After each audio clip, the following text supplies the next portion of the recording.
একজন মহিলা তার বাগানে একটি ছোট্ট শূকর ছানাকে খুঁজে পান। তিনি অবাক হয়ে দেখেন যে ছানাটির মাথায় একটি ছোট খড়ের টুপি পরা। তিনি ছানাটিকে বাড়ির ভেতরে নিয়ে আসেন, যেখানে এটি পরিবারের সকলের দৃষ্টি আকর্ষণ করে। পরিবারের সদস্যরা শূকর ছানাটিকে একটি বাটিতে বসিয়ে উষ্ণ জলে স্নান করান এবং পরে বোতলে করে দুধ খাওয়ান।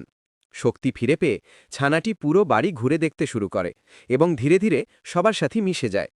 শুরুতে লাজুক থাকেও সে পরিবারের একজন সদস্য হয়ে ওঠে এবং খাবারের সময় দৌড়ে আসত। সপ্তাহান্তে তাকে গোলাপি স্ট্রবেরির পোশাক পরিয়ে বাইরে বেড়াতে নিয়ে যাওয়া হতো।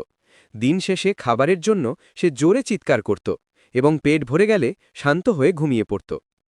তাদের যত্নে শূকর ছানাটি আরও শক্তিশালী এবং খেলাধুলায় পারদর্শী হয়ে ওঠে। সে কখনো ব্যাটম্যানের মতো পোশাক পরে দৌড়াত, আবার কখনো সুইমিং পুলে সাঁতার কাটত বা ভ্যাকিউম ক্লিনারের তার ধরে টানত। খেলাধুলার পাশাপাশি সে খুবই আদুরে ছিল এবং মালিকদের সঙ্গ পছন্দ করত।